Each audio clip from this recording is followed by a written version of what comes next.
Welcome back all to another LEGO video. Today we're taking a look at the brand new Young Jedi Adventures Tenoo Jedi Temple. This one is a 4+ set with 124 pieces and is set 75358. Comes with 3 minifigures and it is a whopping $40. It's crazy. Just like all 4+ sets, it has a really basic breakdown of the build and then an advertisement for Learn to Build and a couple of scenes for play features. That's basically the box. Let's get into it. I did also want to note that this set comes with not 1 or 2, but 3 building instruction manuals, which is kind of crazy. Nonetheless, it's okay. They just have the build separated into 3 pieces. Taking a look at the minifigures here, first up we have Liz Soleil, I believe, and she's pretty cool. She's completely redone, or I shouldn't say redone, she's never been made, but she's truly newly imagined from LEGO. She has a purple lightsaber, which is fitting, new costume. She's on mid-legs. She has a nice yellow spongy cape with just a singular hole to make it easier for kids to put on her cape. Brand new face, brand new hair, which is really fun in this very, very unique bun design, which is actually just stellar. That thing is super cool. She does also have a double-sided face, which is a little giddy, happy face. She is such a cool character, which is, I mean, obviously, if you didn't already know, the main reason for if you're going to pick up this set is definitely going to be the minifigures. She is fantastic. And let's see, she even has printing on the back of her torso, which is just stellar for a 4+ set. Really, really cool. Next, we have Kai Brightstar with the very same treatment.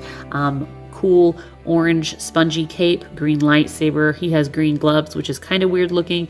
Brand new torso, brand new face, and really unique hairpiece that's supposed to show kind of the mohawk with the shaved sides. It looks a little bulky, but in person it actually looks better than I thought it did in the LEGO set. I do on the pictures, and I do like that. He has gray mid-legs as well as a surprised face and a double-sided torso.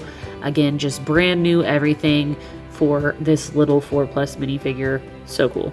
And then, of course, the star of the show is Master Yoda. This takes place in the High Republic era, so Master Yoda is alive, and he is a bit younger, and he looks pretty cool. He's brand new, done in this lime green color with a really large, almost Clone Wars-esque eyes, and then a white and gold robe, which we've seen on some artwork for the High Republic.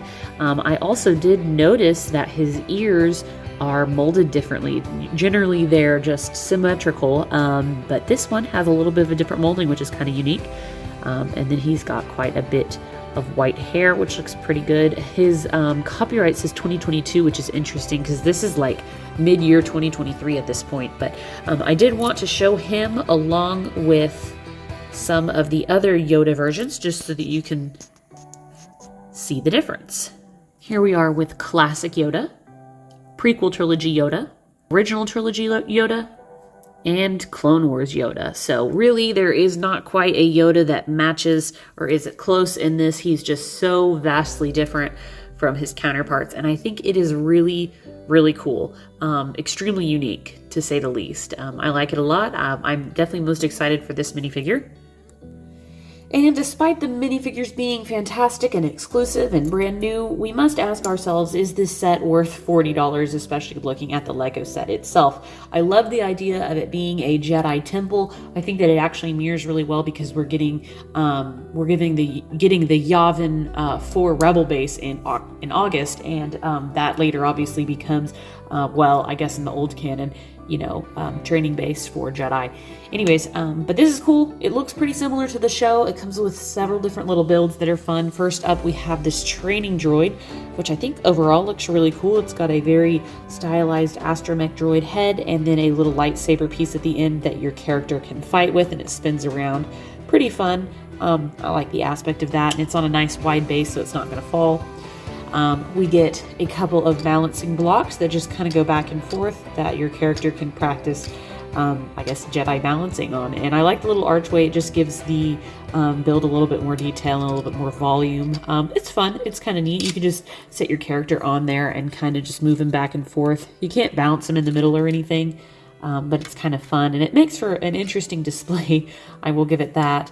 And then, of course, we get a speeder, which is a very, very basic build in a very unique red. We haven't gotten a red speeder, I don't think, since, golly, 2002 Attack of the Clones, Anakin Tusken Raider Encounter, I think is what it was called. So that's pretty cool. You can set several figures down there with the wide base, and then, of course, the back for Yoda or something, and then there is a clip to put a lightsaber blade. So very, very simple, but I think it definitely gets the job done. And then, of course, the biggest build is the Jedi Temple, which from the outside, I personally think it looks nice. Like, I do find this to be rather displayable, honestly. I really like the greenery. We have a floating rock. And then, of course, the big, there are no stickers in 4+ sets, so this is a printed tile and a printed tile and a printed tile up here. And I think that it looks fantastic. There's a little doorway, which is nice. And then in the back, we have some detail, which is really fun. We have looks like a kyber crystal of sorts in the back, and then 2 spots to hold lightsabers, a little kitchenette with some blue milk and a cookie on a frying pan, I don't know. And then 2 little bunk beds for the characters, which is very cute. They can climb up there and get some rest. I do like that they included an interior because that, at least for me as a kid, is something that's like really important to what I would want. You can put your character in the bed and kind of lock, because the bed's kind of narrow, you can kind of lock them in with a ladder. So, I mean, I'll take it.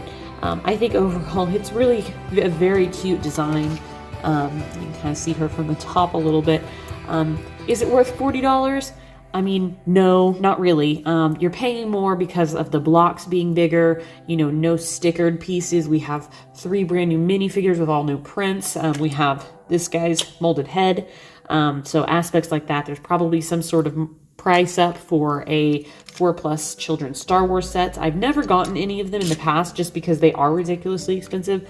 This one, to me, though, I really wanted just due to the minifigures, and I liked the concept of the set. I thought that actually is really cool that it's a Jedi Temple, but I love the minifigures. Of course, I don't particularly recommend you buy it for $40. I mean, unless you're like me and it's just cute and I'm going to display it. But you can order these, of course, separately, you know, on Bricklink after a while once they come for sale if you just want the minifigures, because I definitely think those are worth picking up. But this set, I don't know. I'll let that be up to you. But it is out now, and so I hope you guys enjoyed this video. Let me know what you think in the comments below, and until next time, I will see y'all later.